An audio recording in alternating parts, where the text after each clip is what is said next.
beginning. So Yusuf alayhi salatu wasalam makes mention of this, and Allah says, إِذْ قَالَ يُوسُفُ لِأَبِيهِ يَا أَبَتِ إِنِّي رَأَيْتُ أَحَدَ عَشَرَ كَوْكَبًا وَالشَّمْسَ وَالْقَمَرَ رَأَيْتُهُمْ لِي سَاجِدِينَ. He says, oh my father, I have seen 11 stars, the sun and the moon, prostrate to me in my dream. The father interpreted dreams. He was a Nabi of Allah, and immediately he knew that there is something going to happen. This child, Allah is going to elevate him. But the father chose to speak in a different way to the child, to say, be careful, there is something known as jealousy that can overtake anyone, even the best from amongst you.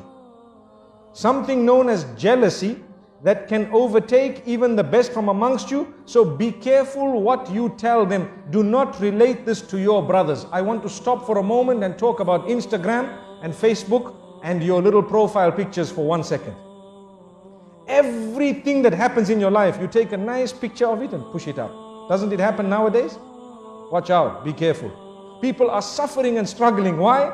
Al-aynu haqq. You need to know this. The evil eye is the truth. The hadith says, you are inviting people to have the evil eye on you. Look what I ate. Wallahi, I've seen people's profiles. Every meal, they change the picture. Why? Because I had turkey. Wow. Did you have turkey? They say, I had this lasagna. And you need to know how to pronounce it as well, and how to spell it as well. And I had this and that, and this is the juice I had and the drink I had, and this is where I went, and this is the hotel I stayed in, and this is how beautiful this was, this is the dress I bought, and this, every single thing. And every while you dress your child and the picture is up, and you dress another child and the picture is up. Wallahi, there is a lesson. Go back to Surah Yusuf. There are 2 times that we learn a lesson in this surah in this regard. One was when the brothers were all entering into that particular palace, or into the ministries, in order to get their food. The father says, enter separately. And one of the reasons mentioned in the books of tafsir is so that the people's eye does not catch you all and does not affect you with the evil eye. That was one of the lessons that we learn. And here as well, the father says, لا تقصص رؤياك على إخوتك. Do not relate this dream to your brothers. Do not relate it to your brothers.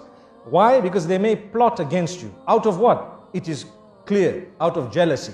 And the hadith says, إِنَّ الْحَسَدَ يَأْكُلُ الْحَسَنَاتِ كَمَا تَأْكُلُ النَّارُ الْحَطَبِ. Indeed, jealousy would eat away at your good deeds in the same way that fire would eat a dry log. And we know this. So my brothers and sisters, think for a moment before you upload your pictures and before you actually put your food and everything else. You know, we are not saying that you should divorce yourself completely from technology, but what we are saying, make good use of it. Make the best use of it, but do not use it to destroy your own self. You can tell genuine people sometimes some goodness you've been in, but it does not have to be everything. Because let me be honest, you send 1, 2, 3, 10 pictures, and some people who see it are wishing for it all their lives, working towards it, and you have it with so much ease. Do you think they will be able to digest it? There will come a stage in their lives when they start feeling something towards you. Look at this person, they have heaven on earth, and they don't know the problems you have in this dunya. Why don't we put up well, I'm not encouraging it, but I'm saying, imagine if we were to put up profiles about the bad things that happened in our lives all the time. We would be living in gloom and doom. But man is such by nature, he wants a good picture of himself out. He wants a good picture, everyone. We want a good image. So there's no harm in portraying that good image, but it does not need to be the finer details of your life. Leave that between you and your loved ones and those who shared it. And sometimes if you really want, perhaps once in a while, you may want to share it with a selected few. May Allah subhanahu wa ta'ala grant us a powerful and a beautiful lesson. Look, we're speaking about Surah Yusuf, and we started speaking about beautiful things, and we said, be careful who you share it with. Not everyone will be genuine, and even those who are genuine, sometimes it can enter the heart after a certain time and it can affect you.